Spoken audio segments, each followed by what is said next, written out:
여러분 혹시 도파민 단식이란 말을 들어보셨습니까? 도파민이란 뇌에서 나오는 신경 전달 물질 중에 하나로 만족이나 쾌락 또는 행복을 주는 일에 관여합니다. 예를 들어서 여러분이 어떤 좋은 그림을 보거나 또는 좋은 음악을 들었을 때에 즐거움을 느끼는 이유는 뇌에서 도파민이 분비되기 때문입니다. 그런데 요새 이러한 도파민에 대해서 단식하는 것이 유행한다고 합니다. 사이언스 타임즈라는 언론에 따르면 몇 년 전부터 미국의 실리콘밸리에서 이 도파민 단식이 유행하고 있다고 합니다. 이러한 도파민 단식이 유행하는 이유는 간단합니다. 도파민 단식이 우리를 보다 건강하게 한다고 보기 때문입니다. 우리의 뇌는 적응을 잘합니다. 처음의 기쁨이 항상 처음처럼 유지되지 못합니다. 그래서 적응하다 보면 지루해지게 마련입니다. 이걸 다른 말로 하면 뇌에서 분비되던 도파민이 이제는 줄어든다는 뜻이기도 합니다. 적응했기 때문에 같은 자극에도 이전만큼 도파민이 분비되지 않는다는 것입니다. 그런 상황에서 우리의 뇌는 본능적으로 처음 분비했던 도파민만큼, 아니 더 많은 도파민을 원하게 됩니다. 그리고 이를 위해서 우리는 더 강렬한 것을 찾게 됩니다. 점점 더 자극적이고 감각적인 것들을 찾으면서 도파민에 중독이 되는 것입니다. 결국 이러한 도파민 중독은 좋지 않은 결과를 낳고 맙니다. 주의력이나 창의력을 떨어뜨리고 또한 자기 몸을 망치기까지 하는 것입니다. 그래서 사람들은 이러한 일들을 방지하고자 도파민 단식을 한다는 것입니다. 도파민 중독을 자극하는 감각적인 활동은 줄이고 보다 단순한 것들에 집중하면서 즐거워하려는 것입니다. 예를 들어서 게임은 주말에만 한다거나 또는 퇴근 후에는 소셜미디어를 하지 않으면서 지내는 것입니다. 제가 설교 시간에 도파민 단식과 중독에 대한 말씀을 드리는 이유는 우리 그리스도인들에게 있어서 기쁨이란 과연 무엇인지 생각해 보기 위함입니다. 우리들이 행복을 느끼는 방법은 기본적으로 도파민 중독에서 나타나는 것과 다를 바가 없습니다. 끊임없이 어떤 조건에 의지해서 행복을 찾고 행복을 느끼는 것입니다. 우리 그리스도인들 역시도 이러한 삶에서 벗어날 수는 없습니다. 우리들도 육체를 갖고 있기 때문입니다. 하지만 그리스도인들이 누리는 기쁨은 근본적으로는 그런 것과 다르다고 말할 수 있습니다. 도파민이 분비되지 않아도, 조건이 만족스럽지 않아도 기뻐할 수 있는 능력이 있다는 것입니다. 그렇게 말할 수 있는 이유는 분명합니다. 우리에게는 어떤 상황에도 흔들리지 않는 한 가지 사실이 있기 때문입니다. 바로 예수께서 이 땅에 다시 오셔서 우리에게 절대적인 생명을 주실 것이라는 사실입니다. 조건에 따른 도파민이 나와서 행복한 것이 아니라 다시 오실 예수가 계시기 때문에 우리에게는 기쁨이 사라지지 않는다는 것입니다. 예수를 생각하면 도파민이 나올 조건이 전혀 없어도 슬퍼하지 않을 수 있으며 기쁨이 사라지지 않는다는 말입니다. 예수께서 오시면 우리에게는 영원한 안전이 주어지고 참 평안과 참 생명을 누리게 될 것이기 때문입니다. 이는 마치 하박국 선지자가 노래했었던 유명한 말씀과 비슷합니다. 하박국 선지자는 하박국서 3장 17절에서 19절까지의 말씀에서 이렇게 노래했습니다. 무화과 나무에 잎이 없으며 포도나무에 열매가 없고 외양간에 소가 없는 상황에서도 그는 기뻐할 수 있다는 것입니다. 도저히 기뻐할 수 없는 조건에서 기뻐하는 일입니다. 하박국이 이와 같이 노래한 이유는 하나님에게 있었습니다. 하나님께서는 그 모든 것들이 다 없을지라도 하박국의 발을 사슴처럼 가볍게 하시고 하박국을 높은 곳으로 다닐 수 있는 힘과 능력을 주실 것이라고 약속하셨기 때문입니다. 하나님께서 행하실 일 때문에 조건에 휘둘리지 않는 기쁨, 항상 기뻐하는 능력이 생긴다는 말씀입니다. 오늘 우리가 읽은 말씀은 성경을 읽어본 사람이면 누구나 잘 알고 있는 유명한 말씀입니다. 특별히 16절에서부터 18절까지의 말씀이 아주 유명합니다. 우리 한번 다 함께 다시 읽어보도록 하겠습니다. 항상 기뻐하라. 쉬지 말고 기도하라. 범사에 감사하라. 이는 너희를 향하신 하나님의 뜻이니라. 아멘. 저는 이 말씀을 어릴 때에 집에 있던 상에서 처음 봤던 것 같습니다. 교회에서 신방 선물로 주는 상에 이 말씀이 많이 써 있었습니다. 항상 기뻐하라는 사도 바울의 이 말씀은 그 자체로 참 이해하기가 쉽지 않은 말씀입니다. 또한 쉬지 말고 기도하라는 것, 또 범사에 감사하라는 것도 마찬가지입니다. 이 말씀들은 자칫 잘못하다가는 율법주의적인 말씀으로 흐를 가능성이 있습니다. 기쁘지 않은데도 이 말씀을 지킨다는 이유로 기쁜 척을 하는 것입니다. 또한 기도할 마음이 없는데도 억지로 기도하는 것입니다. 범사에 감사하는 것도 마찬가지로 할 수 있습니다. 물론 이와 같은 노력들을 하는 것도 매우 소중한 일입니다. 그러한 정성과 순수함을 무시할 수는 없습니다. 하지만 정성과 순수함이 진리를 보장하지는 않습니다. 오히려 정성과 순수함은 방금 말씀드린 것처럼 우리를 위선에 빠지게 할 수도 있습니다.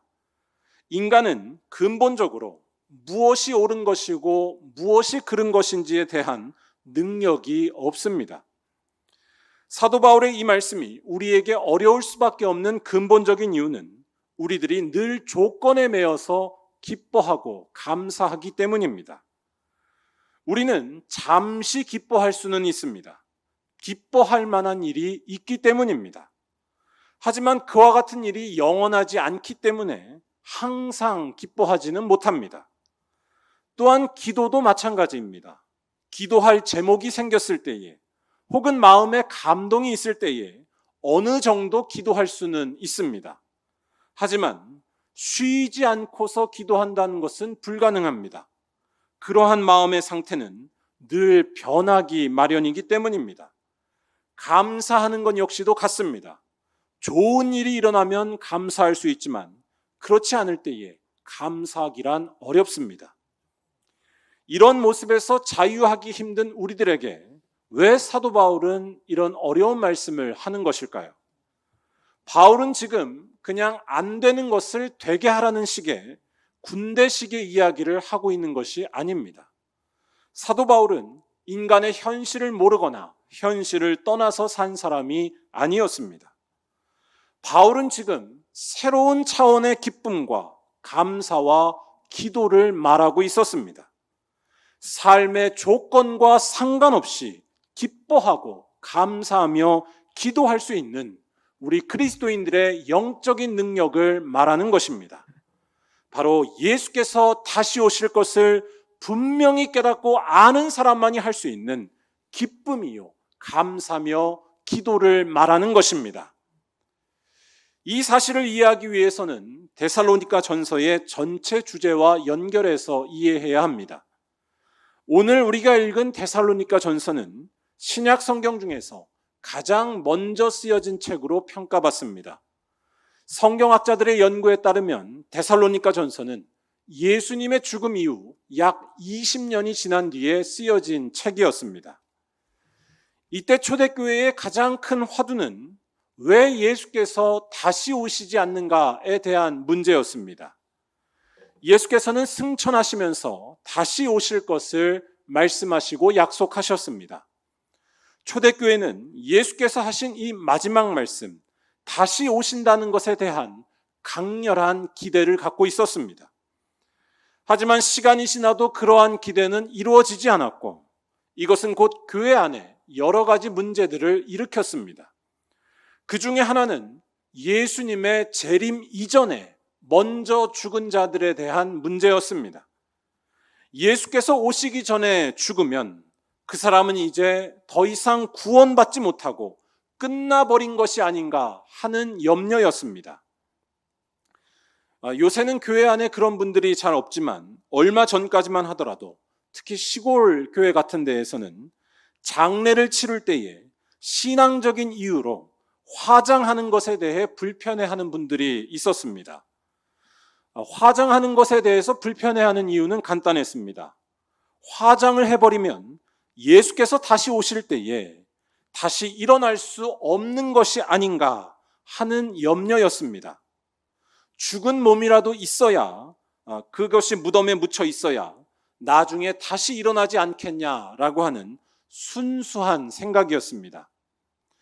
하지만 이는 과학적이지도 않고 또한 성경적이지도 않습니다. 무덤에 묻혀 있어도 다 썩어버려서 화장한 것과 꼭 같이 되는 것이 우리들의 육체입니다. 또한 이것은 무엇보다도 성경을 잘못 이해한 것입니다. 여러분은 나중에 예수님께서 다시 오시면 여러분이 돌아가셨을 그때의 몸으로 부활하고 싶으신가요? 성경이 말하는 종말의 때에 이루어질 부활은 이전의 몸으로 돌아가는 환생이 아닙니다. 그렇다고 귀신처럼 영혼으로 부활한다는 것도 아닙니다. 종말의 때에 이루어질 부활은 전적으로 새로운 몸으로의 부활이고 또한 생명의 완성인 줄로 믿습니다. 우리가 지금 알고 있는 육체가 아니라 전혀 다른 육체로의 부활입니다. 인간의 한계가 극복된 몸으로 부활하는 것이지 이전의 몸으로 환생하거나 아니면 보이지도 않는 영혼의 부활을 말하는 것도 아니라는 말씀입니다. 고린도전서 15장 44절 말씀은 이를 두고서 신령한 몸으로 다시 살아난다라고 고백하며 가르치고 있습니다.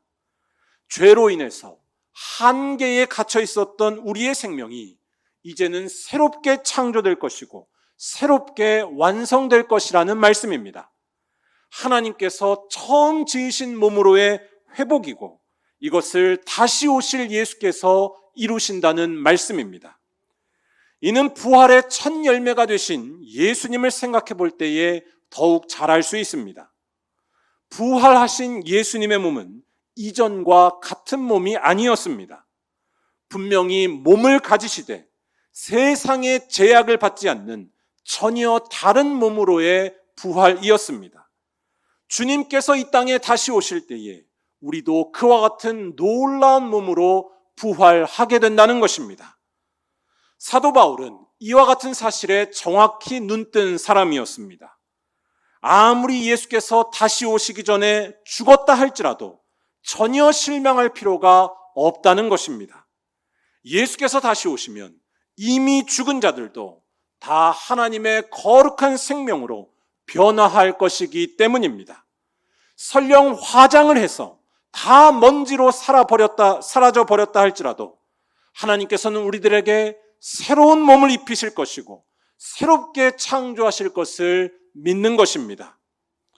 이러한 신앙 고백 아래에서 바울은 오늘 말씀에서 데살로니가 교회를 향해 항상 기뻐하고 쉬지 말고 기도하며 범사에 감사라고 권면하고 있던 것입니다. 18절 말씀에 의하면 그것이 바로 너희를 향하신 하나님의 뜻이라고 외치고 있었습니다. 다시 말해 항상 기뻐하고 쉬지 말고 기도하며 범사에 감사한다는 것은 그저 되지도 않을 무리스러운 일을 하라고 말하는 것이 아니었습니다. 이것은 주님께서 강림하실 때가 무엇인지 아는 사람만이 할 수 있는 정확한 태도이자 삶의 새로운 모습을 이야기하는 것이었습니다. 다시 한번 사도 바울의 이 권면들을 잘 생각해 보시기 바랍니다. 앞서 말씀드렸듯이 우리들은 항상 조건에 따라서 기뻐하는 본성을 갖고 있습니다. 오늘 내가 만약에 복권에 당첨된다면 또는 집값이 올라간다면 혹은 나의 자녀들이 승진한다면 우리들은 다 기뻐할 것입니다. 물론 그러한 일들도 기쁜 일입니다.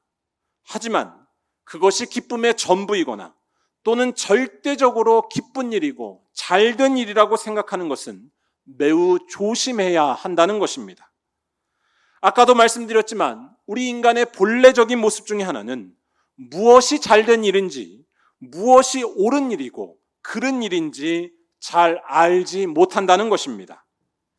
예를 들어서 오늘날 환경오염에 많은 문제를 일으키고 있는 것 중에 하나가 비닐봉지인데, 여러분 이 비닐봉지의 유래가 어떻게 되는지 알고 계십니까? 비닐봉지가 처음 발명되었을 때 왜 발명되었을까요?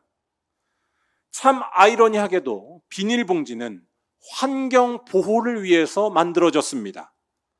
1959년 스웨덴의 한 과학자는 당시에 무분별하게 쓰이고 있는 종이 봉투를 보고서 비닐봉지를 고안하고 만들었다고 합니다.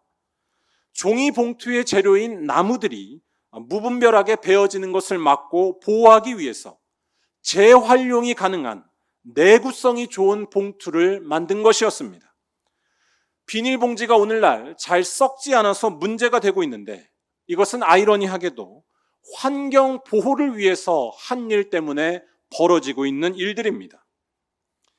이러한 사례만 보더라도 우리 인간의 한계를 잘 느끼고 알 수 있습니다. 무엇이 참인 것인지, 무엇이 그른 것인지 알지 못합니다. 다시 말해, 이와 같은 인간의 능력을 의존해서 기쁨을 찾다가는 우리는 필히 실망할 수밖에 없게 됩니다. 비닐봉지가 인류에게 준 기쁨은 채 100년도 가지 않았습니다. 하지만 우리 믿는 자들의 기쁨은 전혀 다르다는 것입니다. 우리들의 기쁨은 인간의 능력을 의존한 것도 아니고 이 세상의 조건에 의존한 것도 아니기 때문입니다. 우리의 기쁨은 하나님께서 주시는 절대적인 사실에 근거한 줄로 믿습니다.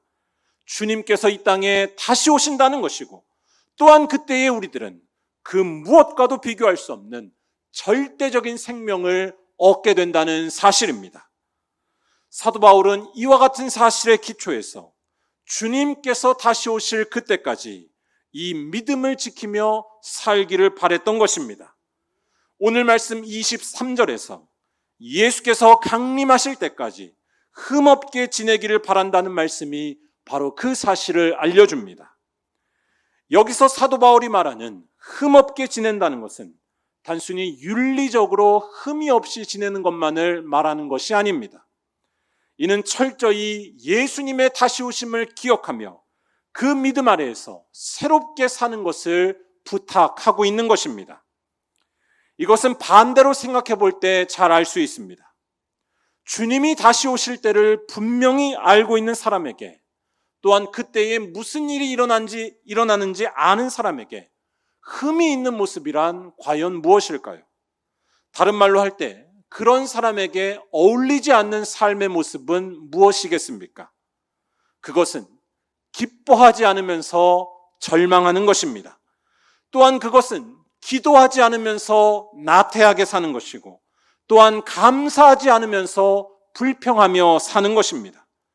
왜냐하면 그와 같은 모습은 예수의 다시 오심에 대해서 잘 모르고 있거나 또는 그 사실에 대해서 흔들리고 있는 모습과 같기 때문입니다. 다시 말해 우리 그리스도인들에게 있어서 기쁨과 감사와 기도는 예수님의 다시 오심을 아는 사람만이 취할 수 있는 영적인 태도인 줄로 믿습니다. 이를 아는 사람은 설령 세상에서 부족한 일이 있어도 그것이 인생의 절대적인 실망이나 실패가 되지 않습니다. 또한 이러한 사람은 세상에서 누가 높은 자리에 가 있어도 거기에 자기의 마음을 빼앗기거나 비교하면서 자기를 비하하지 않습니다. 심지어 우리들에게 죽음이 찾아오더라도 그것으로 인생이 망한다고 생각하지 않습니다. 예수께서 다시 오실 때에 이 모든 것들을 다 덮고도 남는 놀라운 생명이 주어질 것을 알고 있기 때문입니다. 또한 그와 같은 놀라운 생명이 이미 예수님의 부활 속에서 선취되었음을 정확히 믿고 있기 때문입니다. 여기에 우리 기독교 신앙에 모든 것이 걸려있다고 말해도 과언이 아닙니다. 그리고 이를 아는 사람의 당연한 태도는 바로 기쁨이고 감사이며 기도라는 말씀입니다. 제가 영국에서 한국으로 오기 직전에 스코틀랜드에 있는 아이오나 수도원이라는 곳에 간 적이 있었습니다. 제가 다니던 한인교회 목사님과 또 몇 분이 10시간 이상을 운전해서 다녀온 곳입니다. 이 아이오나 수도원은 서기 6세기경에 아이오나라는 섬에 세워진 곳입니다. 이 수도원은 중세시대 영국을 비롯한 유럽 전역이 복음화되는 데 있어서 매우 중요한 역할을 했던 곳입니다. 이 수도원을 세웠던 콜롬바라고 하는 수도사는 당시 우상 숭배에 물들어 있었던 영국의 앵글로색슨족을 전도했고, 더 나아가서는 유럽 전역에 선교사를 보내 복음을 전했던 위대한 인물이었습니다. 그런 엄청난 선교 역사를 자랑하는 이곳에 기대를 갖고서 찾아갔었습니다. 그런데 찾아가서 직접 본 아이오나 수도원의 모습은 한편으로 좀 실망스러웠습니다.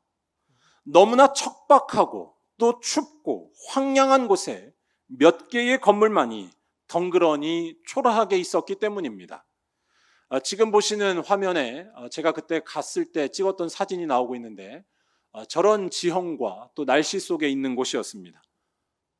바람으로 얼굴이 머리가 다 쓴 거 보이시죠? 섬에 저렇게 있었습니다. 스코틀랜드 지역이 원래 바람과 비가 많아서 척박한 곳이기는 했지만 이곳의 모습은 더 척박하게 보였습니다. 그 옛날 6세기에 이곳은 더 황량하고 척박했을 것입니다. 어떻게 이런 곳에서 그 위대한 선교의 역사를 써내려갈 수 있었을까 하는 의문이 들 정도였습니다. 그런데 잠시였지만 그곳에 있으면서 오히려 그러한 모습이 무언가 더 중요한 사실을 말해주는 것처럼 느꼈습니다. 하나님과의 살아있는 교제는 바람이 불건 비가 오건 상관이 없다는 사실입니다. 바람이 불지 않기 때문에 힘이 나고 즐거워지는 것이 아닙니다. 바람이 있을지라도 우리와 동행하시는 하나님이 계시고 그분이 영원토록 돌보심을 믿기 때문에 우리에게는 변찮는 힘이 생기고 즐거움이 떠나지 않는다는 것입니다. 오늘 말씀이 전하고 있는 다시 오실 예수로 인해서 항상 기뻐하는 것과 같은 이치입니다. 아이오나 수도원은 바로 이러한 영성과 믿음에 바탕한 곳이었고, 이를 원동력 삼아서 곳곳에 나가 전도했던 것이었습니다. 이러한 그들의 믿음을 잘 보여주는 기도문을 하나 소개해 드리려고 합니다. 아이오나 수도원에서 많이 읽은 것으로 알려진 켈틱 기도문 중에 하나입니다. 나를 감싸주시는 하나님, 나의 주변에 계시는 하나님, 나의 언어 속에 계시는 하나님, 나의 생각 속에 계시는 하나님, 내가 잠들 때에도, 내가 일어날 때에도, 내가 바라보고 있을 때에도, 내가 소망하고 있는 일에도, 나의 삶 속에, 나의 입술 속에, 나의 영혼 속에, 나의 가슴 속에, 나의 고난 중에, 나의 무력함 속에, 나의 모든 삶의 여건 속에, 나의 영원한 삶 속에 계시는 하나님. 아멘. 사랑하는 우리 말리온교회 모든 성도 여러분, 예수께서 다시 오실 것을 기억하고 기대하는 이 복된 대강절, 여러분의 마음속에는 세상과 다른 새로운 기쁨이 충만히 차오르고 있습니까? 기쁨의 조건을 세상의 조건에서 찾으려는 모습은 이제 다 버리시고 예수께서 주실 놀라운 기쁨을 여러분의 유일한 기쁨으로 삼으며 살아가시기를 바랍니다. 우리가 잘 알다시피 우리 인생의 문제들은 하루아침에 해결되지 않습니다. 아픔과 고난이 떠나지 않고 늘 바람잘 날 없는 것이 우리의 현실입니다. 하지만 그럼에도 불구하고 우리는 좌절하거나 절망하지 않을 수 있습니다. 오히려 항상 기뻐하고 범사에 감사하며 쉬지 말고 기도할 수 있다는 것입니다. 왜냐하면 예수께서 이 땅에 다시 오셔서 우리에게 절대적인 생명을 주실 것을 믿기 때문이고, 또한 그 날을 기다리며 살고 있기 때문입니다. 사랑하는 여러분, 이처럼 놀라운 기쁨을 주실 예수님이 우리들에게 오고 계십니다. 이제 이분을 기다리는 믿음으로 예수님의 명령만을 따라 살아가야 할 줄로 믿습니다. 이웃을 내 몸처럼 아끼고 또한 하나님만을 섬기며 사랑하는 것입니다. 무엇보다 예수께서 주실 이 놀라운 종말의 순간을 기대하면서 항상 기뻐하고 쉬지 말고 기도하며 범사에 감사하며 사시기 바랍니다.